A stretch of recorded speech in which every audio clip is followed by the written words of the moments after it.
Uzun bir maratonun sonuna geldik. Acısıyla, tatlısıyla bir yıl geçti.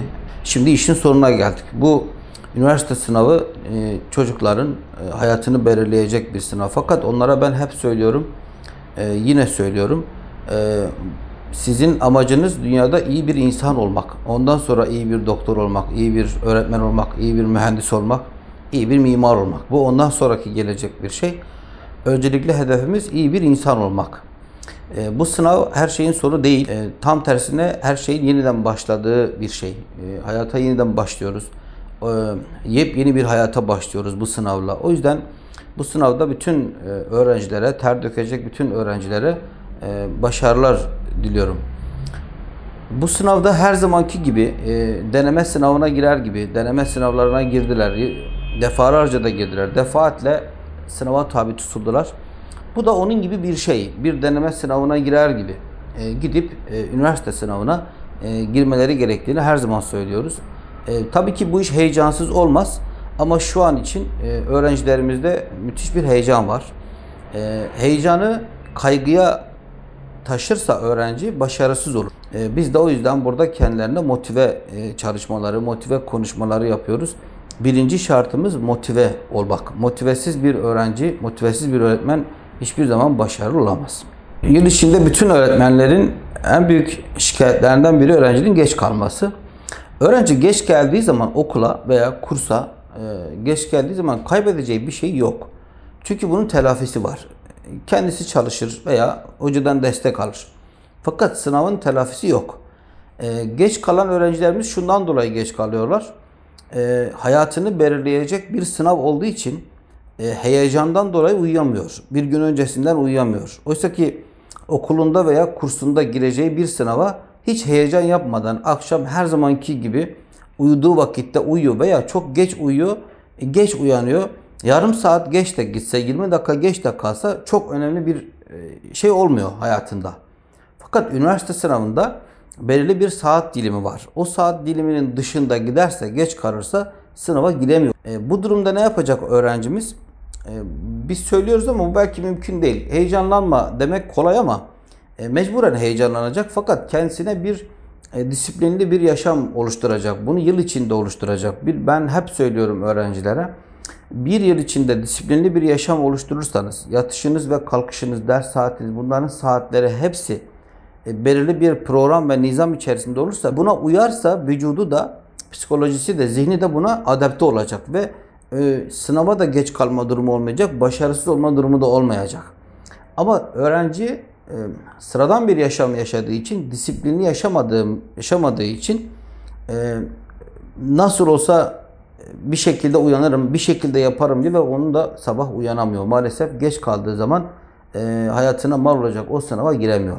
Disiplinli yaşaması şart. Şimdi sınavda sayısal ve sözel, yani sosyal dediğimiz gruplar var. Sayısalcı öğrenciler hepsi önce matematikten başlıyor.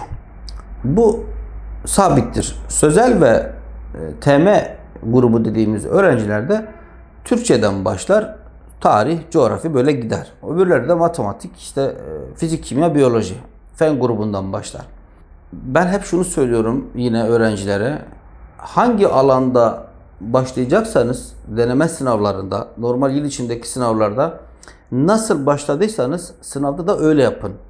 Aksi bir şey yaptığınız zaman bütün sınav alt üst olur. Sözelci bir TM grubu öğrencisi için söylüyorum. Önce 40 tane Türkçe sorusundan başlar. Türkçe sorusunu çözerken zaten ilk birkaç soru sözcükte anlam sorusudur. Sonra cümlede anlam, paragraf ve dil bilgisi olarak gelir. Dil bilgisi zaten çok az çıkıyor. 2 veya 3 çıkıyor. Eskiden daha çok çıkıyordu ama şimdi az çıkıyor. Çözemediği bir soruyla karşılaştığı zaman ya da uğraşacağı bir soruyla karşılaştığı zaman diyorum ki onu yuvarlak içine al ve geç. Hiç zaman kaybetme onunla. Boğuşma o soruyla. Diğerlerini yap. Diyelim ki matematik grubundan bir, sayısal gruptan bir öğrencimiz Türkçe sorusuna döndü, çözüyor ve Türkçe'de dil bilgisi yapamıyor. Dil bilgisiyle zorlandı. Bir zamir sorusu çıktı ve yapamadı. Uğraşıyor. Ona 5 dakika zaman ayıracağına fen grubundan yapamadığı bir soruya dönsün. diyorum. Sözel grubu içinde matematik ve yapamadığı bir soru, boğuştuğu bir soru varsa hiç uğraşmasın, bunu boş bıraksın, daha karlı. Sözel grubundan yapamadığı bir soruya dönsün. Ama öğrenci sürpriz bir şey yapıp da yıl boyu bütün deneme sınavlarında önce işte Türkçeden, sonra sosyalden başlamış, öbürü de matematik fenden başlayıp sonra Türkçe dönmüş bir öğrenci, ben bugün bir değişiklik yapayım, şuradan başlayayım, fenden başlayayım deyip feni yapar. İçinde yapamadığı soru çıktığı zaman psikolojisi bozulur, morali bozulur. Sonra en iyi bildiği matematiğe döndüğünde onu da yapamama ihtimali var.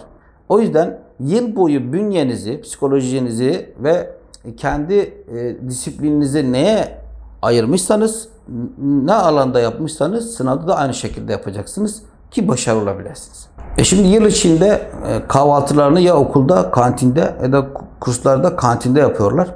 Fakat sınav günü kahvaltılarını evde yapacaklar öğrenciler. O yüzden sınav saat 10.30'da ise 8'de uyanmaları lazım. Kahvaltılarını yapmaları lazım. Trafik de göz önünde bulundurularak en az 45 dakika önce, 50 dakika önce sınava girecekleri okulun çevresinde olmaları lazım. Çünkü yarım saat önceden sınavda o sınıfta bulunsun, sınıfın havasını teneffüs etsin, sınıfında sınava gireceği sınıfında o heyecanını bir gidersin istiyoruz. Ama sınava geç kalmamak adına dediğim gibi yine kahvaltısını normal bir gündeymiş gibi değil, daha erken kalkarak, daha doyurucu bir kahvaltı yaparak stressiz bir şekilde en az 40 dakika önce sınava gideceği okulun bahçesinde olması lazım.